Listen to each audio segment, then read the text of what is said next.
Olá! Que bom que estamos juntos para essa reflexão. Hoje, a gente vai mergulhar num tema que é, nossa, profundo e muito, muito libertador: o desprendimento.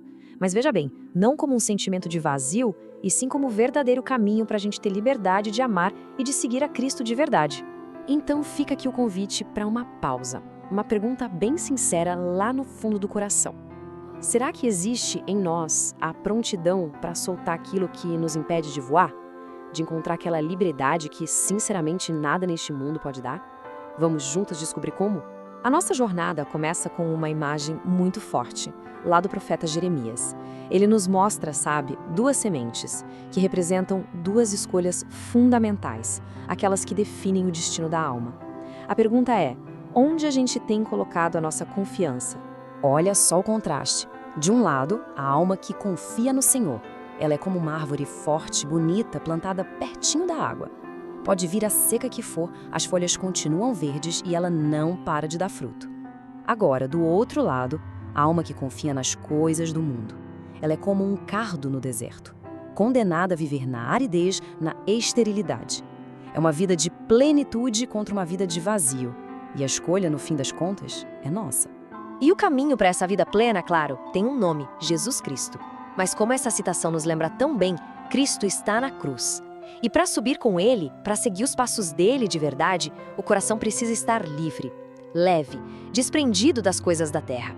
Certo. Se o coração precisa estar livre, então a pergunta que fica é: o que são essas coisas que nos prendem? Quais são essas amarras que muitas vezes, sem a gente nem perceber, nos impedem de alçar voo em direção a Deus? Lembra daquela parábola que Jesus contou? A do homem rico que vivia em banquetes e do Lázaro, o pobre que ficava à sua porta coberto de feridas? O problema do rico, veja bem, não era a riqueza em si. O problema era a cegueira espiritual que ela causou. Ele vivia tão focado em si mesmo que se tornou incapaz de enxergar a dor do outro bem ali na sua frente. E aqui, São Gregório Magno nos dá a chave para entender tudo isso. Não foram as riquezas que condenaram aquele homem, mas o seu egoísmo e a sua infidelidade. Ele usou tudo o que tinha só para ele, esquecendo completamente de Deus e do próximo. O coração dele estava aprisionado. E o perigo, sabe, é que nem sempre são correntes grossas que nos prendem. Às vezes, o que impede a alma de voar é só um fio, um apego tão pequeno, quase invisível. Ah, e São João da Cruz tem uma imagem perfeita para isso. Ele diz que para um pássaro tanto faz estar preso por um fiozinho fino ou por uma corda grossa. Se ele não romper o que o prende, ele simplesmente não vai voar. Fica a pergunta para a gente: qual será o fiozinho fino que hoje prende a nossa alma? Então, agora vamos fazer uma pausa? É um convite para um momento de silêncio, de honestidade, um exame da alma mesmo, para a gente tentar identificar esses fios e, quem sabe, começar a cortá-los. Um olhar para dentro com muita coragem e muito amor. A primeira pergunta que a gente pode fazer ao nosso coração é: será que temos acumulado coisas desnecessárias, supérfluas?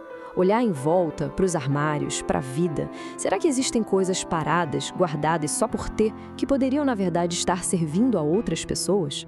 E como temos usado o dinheiro que Deus nos confia? A busca tem sido pelo que é justo, pelo que é necessário? Ou será que as nossas decisões são movidas por meros caprichos, pelo desejo de ter o que os outros têm, por um luxo que só serve para alimentar o ego? E o apego, ele não se limita a objetos, né? Podemos estar apegados ao carro, ao celular, aos instrumentos de trabalho, ou, e isso é mais sutil ainda, aos nossos próprios dons e talentos, tratando tudo como se fosse posse nossa e não um presente de Deus para ser colocado a serviço. E por fim, como anda a nossa generosidade? O ato de dar é feito com alegria, de coração aberto? Ou a gente dá só o que sobra, com um cálculo meio mesquinho, talvez só para tranquilizar a consciência? Mas veja bem, não para por aí. O desprendimento verdadeiro vai ainda mais fundo. Depois de soltar as coisas, o Senhor nos convida a dar um passo ainda mais radical, a entrega de nós mesmos. Pois é, o maior apego que a gente tem é ao nosso próprio eu. Desprender-se daquela necessidade de ter sempre saúde, da preocupação constante com o que os outros pensam, das nossas ambições, mesmo as mais nobres, e até dos nossos sucessos e triunfos, é entregar tudo, absolutamente tudo, nas mãos de Deus. e tem uma oração, quase um mantra, que é um golpe certeiro no egoísmo. Repetir isso com o coração, sabe? Senhor, eu quero isso ou aquilo só se for do teu agrado, porque se não for para mim, para que vai servir? Isso alinha a nossa vontade com a de Deus, e é aí que a gente encontra a verdadeira paz. E aqui a gente entende o grande segredo, o paradoxo de tudo isso.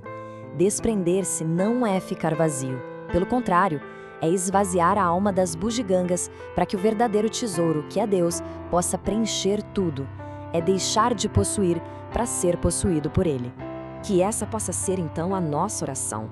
Que o Senhor, que ama a pureza de coração, atraia para si os nossos corações e os purifique, os abrase no fogo do seu Espírito Santo, para que nada mais reine em nós a não ser o seu amor. E para terminar, fica uma provocação final.